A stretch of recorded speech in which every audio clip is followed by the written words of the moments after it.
बड़ी बड़ी खबरों पर चर्चा हम प्रगति करने वाले हैं। लेकिन देखिए, रूस और ऑस्ट्रिया का दौरा खत्म करने के बाद प्रधानमंत्री नरेंद्र मोदी आज भारत लौट आए हैं और ये बहुत खास रहा। जो ऑस्ट्रिया से उन्होंने संदेश दिया देश की जनता को और पूरे विश्व को, वो सबने सुना और किस तरीके से उसकी चर्चा जो हो रही है पूरी दुनिया में हो रही है। तो देखिए, ऑस्ट्रिया से संदेश यहां पर प्रधानमंत्री नरेंद्र मोदी ने दिया और रूस यूक्रेन युद्ध पर भारत का जवाब यहां पर मिला। प्रगति बिल्कुल, और ये दौरा इसलिए भी खास हो जाता है क्योंकि वहां से शांति संदेश दिया गया है। भारत दुनिया में शांति का पक्षधर है, कहा प्रधानमंत्री मोदी ने। युद्ध नहीं, वार्ता से ही समाधान है, ये बड़ी बात उन्होंने कही है। बिल्कुल, भारत ने युद्ध नहीं बुद्ध दिए हैं। देखिए, बिल्कुल यहां पर प्रधानमंत्री नरेंद्र मोदी का इसीलिए चर्चा भी हो रही है। प्रगति, यूएन चार्टर के अनुरूप हो सामूहिक प्रयास, ये भी अपनी बात उन्होंने यहां पर रखी है। तो ये ऑस्ट्रिया से संदेश जो हम अपने दर्शकों को बता रहे हैं।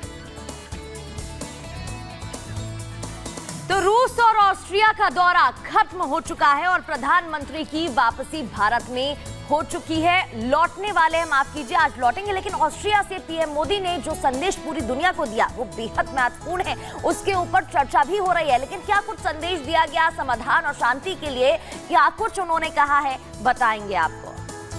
बिल्कुल, तो देखिए पक्षधर वहां पर पीएम ने क्या संदेश दिया युद्ध को लेकर, सबसे बड़ी बात जिसके चर्चे हो रहे हैं, और क्या कुछ संदेश प्रधानमंत्री ने दिया है, दिखाते हैं आपको इस रिपोर्ट के जरिए।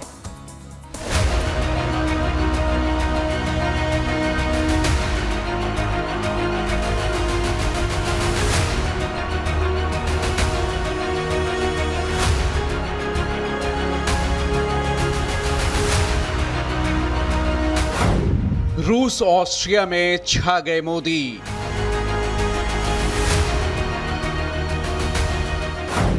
प्रवासियों ने पुकारा मोदी मोदी।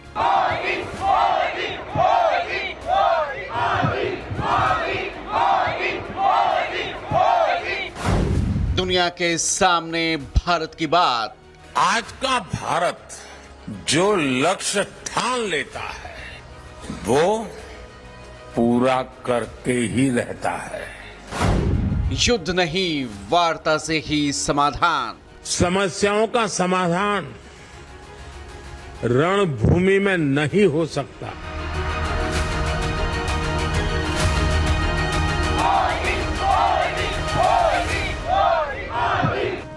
रूस ऑस्ट्रिया के दौरे पर एक तरफ दमदार दोस्ती, द्विपक्षीय साझेदारी की झलक मिली, तो वहीं दुनिया के सामने भारत का शांति और स्थिरता को लेकर स्पष्ट रुख भी फिर सामने आया।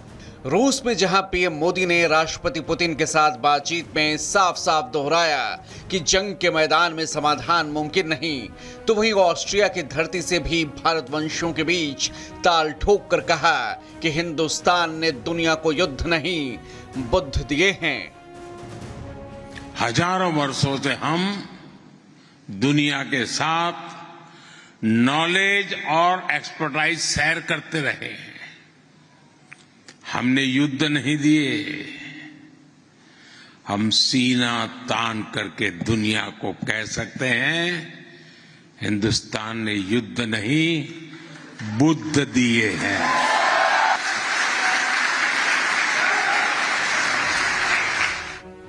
यूक्रेन में जारी जंग के बीच पीएम मोदी की रूस और ऑस्ट्रिया की यात्रा पर पूरी दुनिया की नजरें थीं।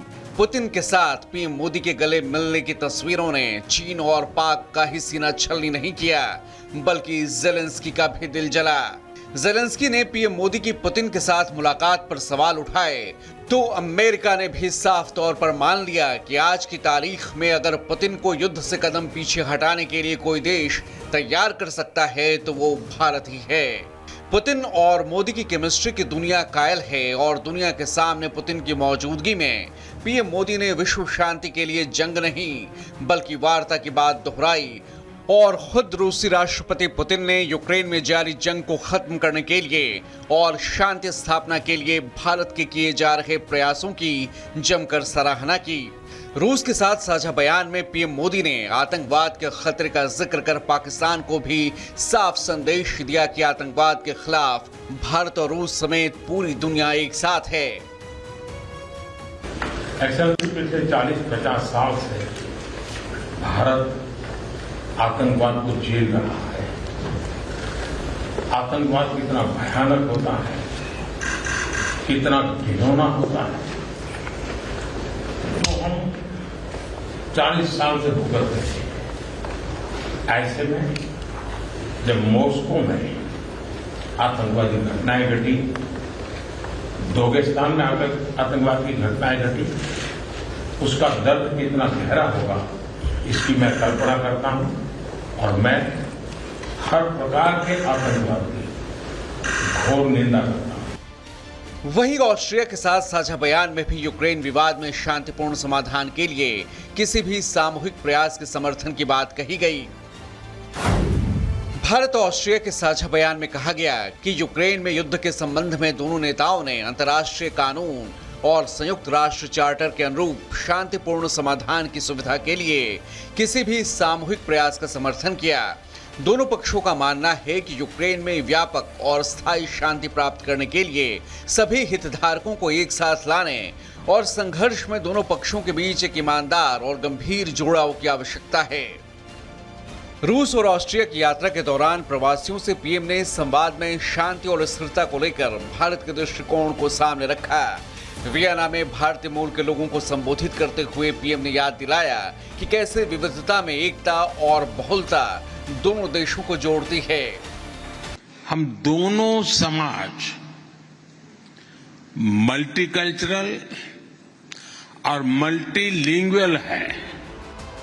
तो वहीं रूस में भारतवंशियों से संवाद में जोर देकर कहा कि सर पर लाल टोपी रूसी, फिर भी दिल है हिंदुस्तानी।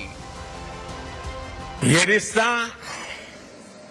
म्यूचुअल ट्रस्ट और म्यूचुअल रिस्पेक्ट की मजबूत नींव पर बना है। और वो गाना तो यहां के घर घर में कभी गाया जाता था, सर पे लाल टोपी रूसी, फिर भी